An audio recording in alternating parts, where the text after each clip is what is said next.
him about. Remember Daryl Armstrong, the point guard? There he is. Jim Ferry, coach, what's going on, man? It's great to see you. What's up, guys? How are you? See, I don't have a big accent. I don't have a big accent, Massachusetts accent, Boston accent, Rob. But Ferry's got a strong accent. You know where he's from? Smithfield, Rhode Island.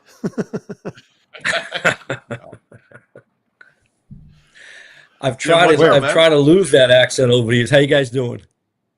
Good. You're never losing that accent. You are never losing that. It's like Pat Scarry never losing his Boston accent. Same thing. How bad is that accent, right? With Pat? That's crazy. Oh, atrocious. I would tell him that to his face. I think we all would. You have. You have. I have. It's very true. I have. No doubt. Jim, you're one of those guys that I respect a ton because of how you've done it, different levels. This is year 5 for you now at UMBC, trying to get this program, on solid footing, right? Like, it's not easy these days because we just talked to Pat Duquette about this. 1 year you could have momentum. You could feel good like you did a couple of years ago, win 18 games. And then the next year, the portal just, devastates you. And for most coaches, that's kind of the norm right now is the portal hits you pretty hard and you got to figure out quickly how you kind of revamp. How have you gone about it this past offseason? What was kind of the plan in place to try to get this team together? Yeah, I mean, really good point, right? Like, my first 2 years here, we had real good success, right? My first year, finished second, got to the championship game, 1 game away from getting back to the NCAA tournament. Next year, we did it again, right? When that was all about academics and facilities and the campus life and all that stuff, we were really good. Then it flipped to, this crazy transfer portal and NIL and buying players and all that stuff. And we got hit really hard. I mean, our best players over the past 3 years have been taken away from us, just by money. I mean, like guys that were sophomores are averaging 20 a game and got offered crazy money. And I support these guys and all that stuff. And it's been difficult, and here at UMBC, we're trying to figure it out just like everybody else. I kind of heard what Pat had said, and Pat and I talk quite often about it. And it's a new era, and I think everybody's trying to figure out, from the president of the universities, athletic directors, staff, and coaching staffs as well, trying to figure it out. So, we're not a heavy NIL guy right now. So what my approach was to kind of go out and find kids that have proven themselves at the Division II level, and then find some local kids that we recruited aggressively out of high school to see if they wanted to come back home. So, we recruited, I think we brought in 5 Division II players, all very good Division II players. Now, they're not just any Division II guys, right? Like, I played Division II. I coached in Division II for a long time in the NE10. I was the head coach at Adelphi University, where I had great teams. I mean, number 1 and number 4 in the country. So I know what kind of translates, or I certainly hope I know, because we're going to find out. So I was able to lock in on some of the leagues that I know in Division II are very successful basketball leagues, coaches, programs. So I think we did a very good job. I think my staff did an outstanding job of focusing in on the right kids that we think fit our program. And, and for them, the advantage that we have is we're a school that does offer cost of attendance, Alston. So for those Division II guys, getting something like that is something they haven't gotten before. So I think that kind of helps out a little bit. Yeah, I was going to ask you. You played that level, you've coached at that level, you've seen that level, and I think we've seen in recent years other coaches kind of mine the Division II ranks, some of the best players, to bring them up. And there's not. I don't think there's all that much of a difference between the best Division II basketball and mid-major Division I basketball. Like, it's probably your point guard is 5'11" instead of 6'2", and your center is 6'5" instead of 6'7". It's a little bit of height. The skill level is not all that different. What's going to be the biggest kind of step up for these guys that you are bringing in from the Division II ranks as they move to the America East level?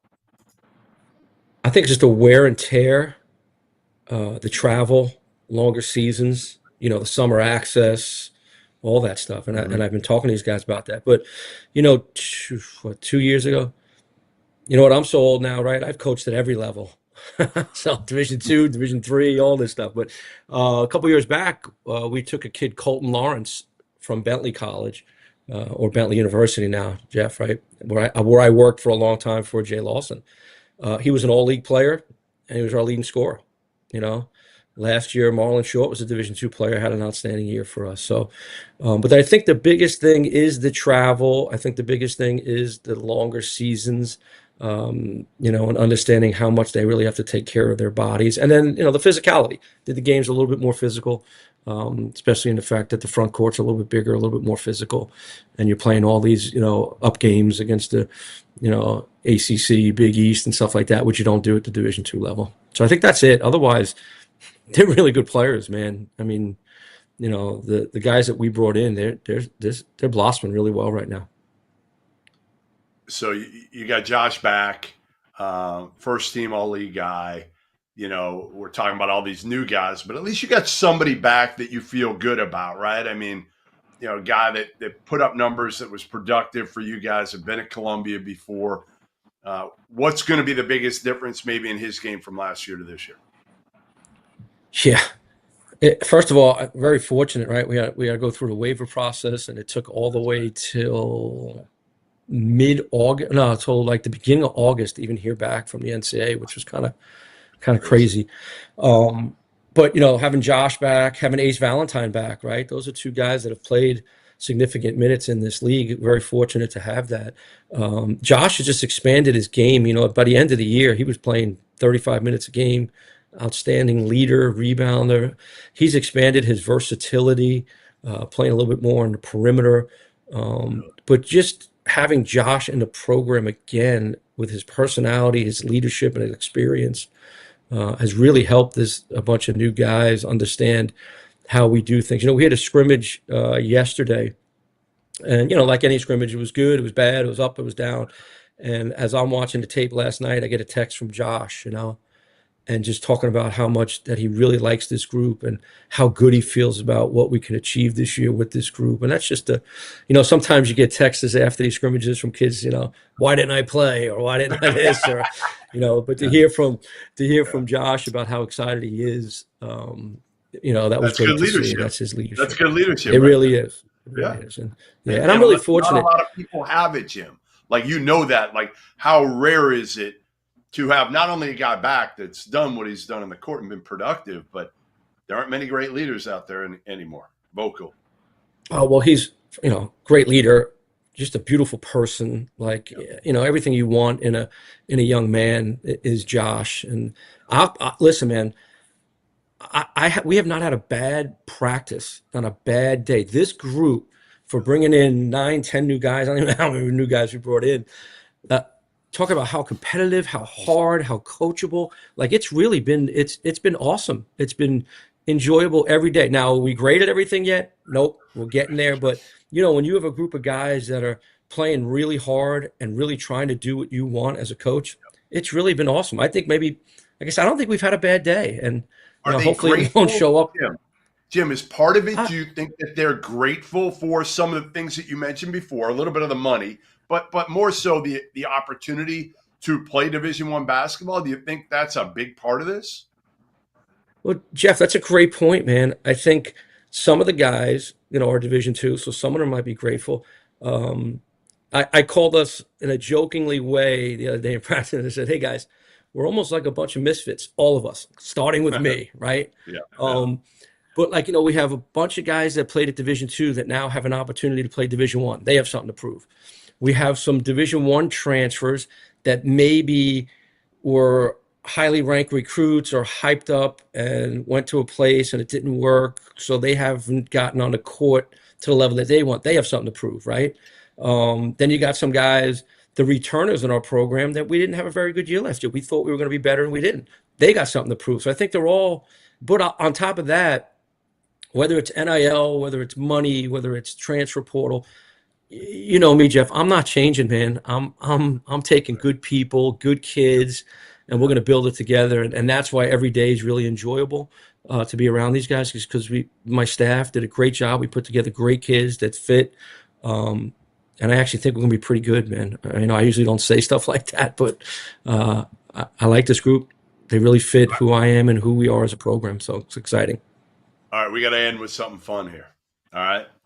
Oh, boy. Your son, I believe, works for GLD, a custom jewelry company that is also owned and founded by Christian Johnson, one of your former players. We're going to show a tweet here from Jim Ferry, clad in I don't even know what you call it, bling. What is this shit, Jim? What is it? Let's show. I have to see first. Jim Ferry, oh, geez, yeah. head basketball coach at UMBC. Whenever I'm down here in Miami, I always got to stop in the GLD headquarters, see my former player and founder of GLD, Christian Johnson, and also come in always thank him for the support and allowing us to be a part of Team GLD. Thanks, CJ. Appreciate it, man. Hey, there you go. You see the watch? I'm wearing my watch right now too. Love it, love it. I want you to coach. I got my GLD. I want you to coach him one of those big ass chains. All right, I want you to one game. Man. Give me one game. Oh, geez. They've been pushing me to do that. So let me give you the story, right? So I'm the head coach at Duquesne, and CJ was a local kid from Pittsburgh who was a walk-on, right?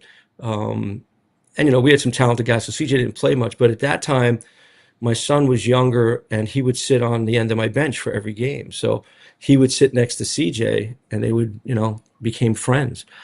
My son graduated during COVID. Wasn't a lot of jobs available, and he didn't want to move back to New York, and loved being down. He went to school at the University of Tampa.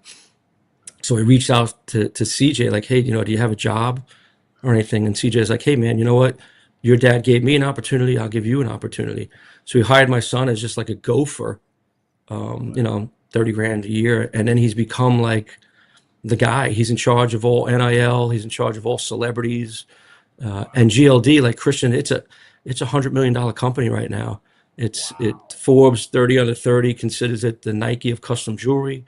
And he has my son as the kind of front man all over. So they do everything. They sponsor. If you follow GLD, you see all the major pro athletes, the rappers, and I mean from like Snoop Dogg to Rick Ross to the Kardashians to high level college guys. And we're fortunate that we're team. Look at this. Yeah, and that's his gig, man. He's always at the Final Four.